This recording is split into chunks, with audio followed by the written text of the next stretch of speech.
Life since The Voice is incredible, and it's a lot more fast-paced. You know, we thought we were working hard before, because we've played music our whole lives since we can make noise, you know, and that's kind of, I mean, how we made a living when we were high school, college, you know, but actually before that. But we just thought we knew what work was. I mean, after The Voice, we kind of hit the ground running, and we have not stopped since. So, but it's a good thing.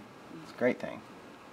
Friday, we just released a new single, and this is our, I mean, we put out 3 records now, and so this is the start of a 4th record, and man, it's been awesome. Blake is still in our corner.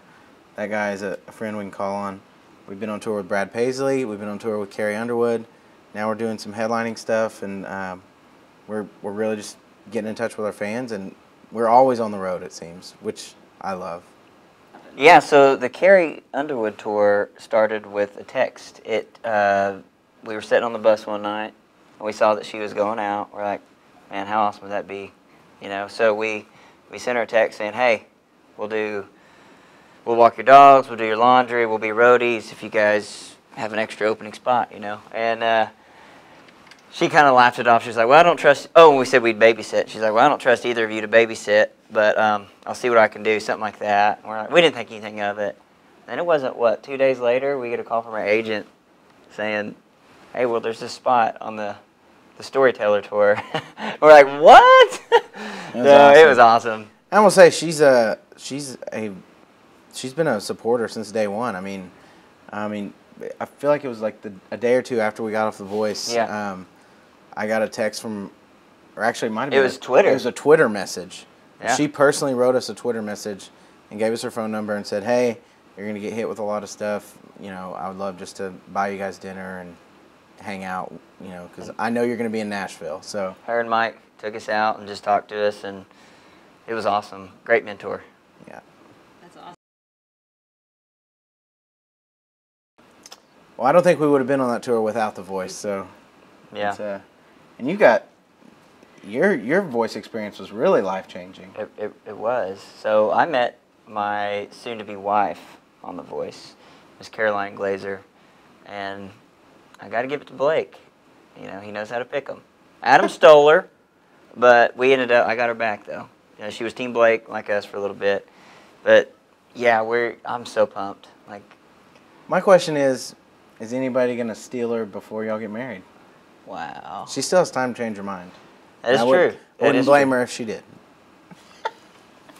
I'm just kidding. What do you call her, wife-in-law? Well, right now she's fiancé-in-law, and she's going to be a great wife-in-law, I think, yeah. Probably going to have to. Yeah, Yeah, probably. we're all musicians, so Yeah. the struggle is real. No, actually, they're not going to get rid of me, honestly. We would never do that. Like, you can stay as long as you want. I can stay, you can stay with me. So my advice would be, you got nothing to lose. I read a quote the other day, and I cannot tell you who it is, but like whether you think you can or can't, you're right. Russell Westbrook posted that the other day, but I know someone else said it.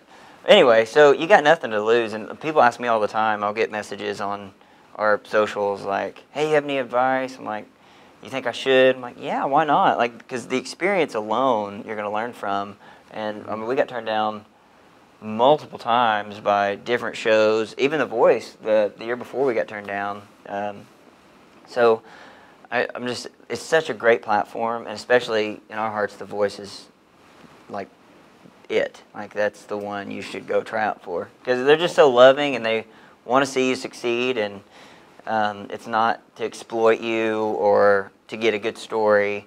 You know, and there's incredible stories on there, but when you see producers crying when someone's leaving the show, or they're backstage when the cameras aren't rolling, that's like the coaches, and that means a lot. You know, you just get the heart of the show that way behind the scenes. And I think win or lose, I mean, I think they have a really good judge of talent, and you know, you're getting, you know, at least I can speak from our experience. Blake Shelton was involved, you know, and I can't speak for the other coaches because we didn't have them, but I will say Blake was, you know, a good guy to learn from on and off the stage, and he's still in our corner today, and I think win or lose, though, it's connection with people that you can't even pay for.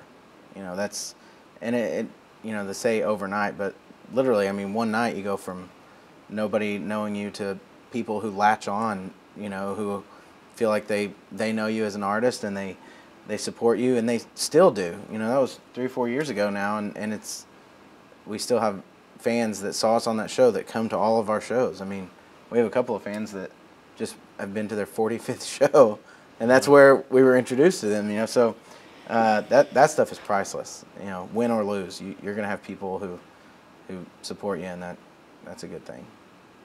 Single's out now. We're so excited about it. Like, this is really different for us because this is kind of a subject song, like which we don't really touch. Like, we're kind of lighthearted guys. And so this song, my brother and I, we sat down. We didn't even really sit down to write a song. We actually we're just having a conversation, an honest conversation, and at our house.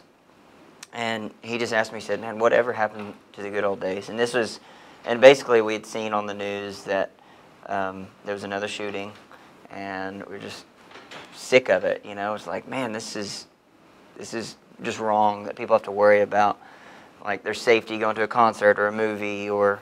Yeah, I mean, I was telling him, I remember that conversation vividly. I was like, man, you remember when we used to play shows and, like, by the end of the show, the entire crowd would basically be on the stage, you know, just because it was a good time, and, like, the idea of tragedy happening was not even on your radar. And then it kind of led into us talking about other stuff that's going on in the world and stuff that's just becoming way too common, you know, whether it be racism or divorce or, you know, whatever. You know, it's just, I feel like we're living in a different time, and we're thinking back to when we were kids where that was not even, you know, that wasn't even a thought. And so that's kind of where the song came from. And it's not, believe it or not, it's not like a downer song. It's like an upbeat, make you want to dance song. So how that happened, I have no clue. And I don't know if it's because we were thinking about being kids or whatever, but the song came out almost 80s-ish. You just have to listen. It kind of wrote itself. Yeah. Yeah.